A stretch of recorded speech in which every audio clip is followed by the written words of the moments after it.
పెద్దపల్లి జిల్లా రామగుండం నియోజకవర్గం గోదావరిఖని ప్రెస్ క్లబ్లో సోమవారం ఏర్పాటు చేసిన విలేకరుల సమావేశంలో మాజీ ఎమ్మెల్యే పెద్దపల్లి జిల్లా బీఆర్ఎస్ పార్టీ జిల్లా అధ్యక్షుడు కోరకంటి చందర్, రాష్ట్ర నాయకులు కౌశిక హరితో కలిసి పాల్గొన్నారు. 21 నెలలుగా అరాచక పాలన సాగుతుందని, కూల్చివేతల పేరుతో చిరు వ్యాపారులను రోడ్డున పడేస్తూ రాక్షసానందం పొందుతున్నారని, ప్రజలు ప్రశ్నిస్తే కేసులు పెట్టి బెదిరిస్తున్నారని, ఒకరికి షాపులు పర్మిషన్ ఇస్తే మరొకరికి వచ్చి కూల్చేస్తున్న పరిస్థితి నెలకొందని, దీంతో చిన్న వ్యాపారాలు నష్టపోతున్నారని, వారికి నష్టపరిహారం చెల్లించాలని డిమాండ్ చేశారు.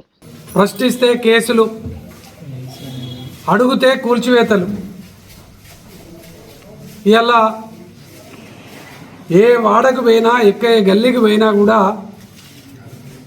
అందరూ కూడా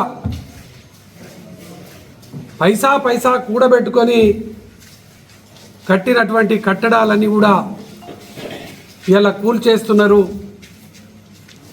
అక్కడ రేవంత్ రెడ్డి, ఇక్కడ మక్కన్ సింగ్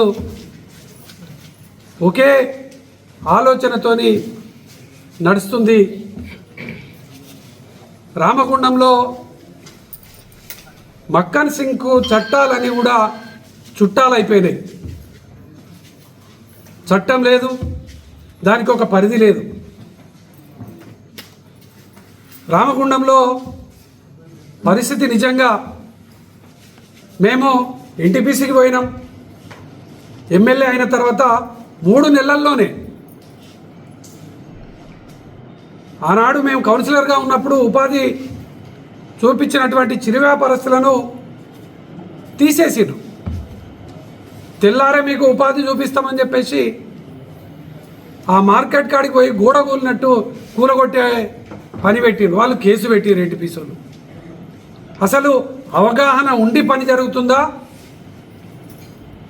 కక్ష సాధింపుతో పని జరుగుతుందా అర్థం కాని పరిస్థితి అలా రామగుండంలో పాలన నడుస్తూ ఉన్నది. మేము ఆ చిరు వ్యాపారస్తులకు నీడ చూపెట్టండి, జరిగినటువంటి నష్టానికి నష్టపరిహారం కల్పించండి అని డిమాండ్ చేస్తే కొంతమంది పాలేర్లతోని ఏది పడితే అది మాట్లాడిస్తాడు. అక్కడి నుంచి వచ్చేసి గాంధీ మార్కెట్ కూలగొట్టిండు. దాని మీద అసలు వాళ్లకు ముందస్తు సమాచారం లేదు.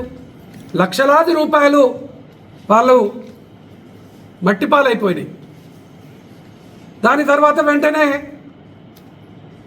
తోటవేని ఎన్నికల సమయంలో ఏదో ఈ ఎమ్మెల్యేకు వ్యతిరేకంగా మాట్లాడిండని ఆయనను టార్గెట్ చేసి ఆ శివాజీనగర్ మార్కెట్ మొత్తం కూలగొట్టిండు, ఇక్కడి నుంచి అక్కడి దాకా.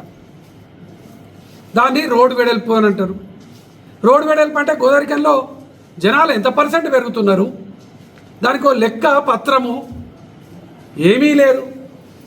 మేము ఈ ప్రాంతానికి గోదావరిఖనికి ప్రజలు రావాలే ఉన్నాయి.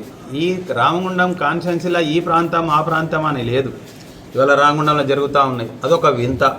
ఆయన ఇల్లేమో రేకులు గీకులు మొత్తం ముంగట ఉంటాయి, కానీ మంది ఏమో మొత్తం పోవాలి. వారు ముంగట పక్క షెడ్లు వేసుకొని ఉన్నారు. వాళ్ళని వెనకకు జరిపించి వాళ్ళకు సరి అయిన వసతి కల్పించి, ఆ ఉన్నదే ఒకటే లైన్ రామగుండంలో, మీ అందరికీ తెలుసు. ఆ ఒక్క షాపులు పోతే ఆ 200 కుటుంబాలు ఏ విధంగా బతకాలి? వాళ్ళకి ఆల్టర్నేటివ్ ప్లేస్ కూడా లేదు మాకు. ఒకవైపు ఏమో ప్రైవేట్ ల్యాండ్ ఉంటుంది, ఒకవైపు ఏమో జెన్కో ల్యాండ్ ఉన్నది. కాబట్టి నేను ఎమ్మెల్యే గారికి గట్టిగా చెప్పేది ఏంటంటే, వాళ్ళకు 10 ఫీట్లకు షాపులకు ఇచ్చిన తర్వాతనే మిగతాది ముంగట నువ్వు రోడ్డుకు వాడుకో. అవసరం అనుకుంటే రోడ్డు తక్కువ చేసుకోవాలని చెప్పి మేము డిమాండ్ చేస్తూ ఉన్నాం. అదేవిధంగా ఆ డ్రైన్, ఒక పిచ్చోడు కట్టే డ్రైన్, అది ఆ మక్కాన్ సింగ్ మనస్తత్వం తగ్గట్టే ఆ డ్రైన్ ఉన్నది. ఈ ప్రాంత వాసులందరూ పోయి మా డ్రైన్ చూడాలి. అది ఒక్కొక్కటి ఎంత పెద్ద డ్యాములాగా డ్రైన్ కట్టిండు.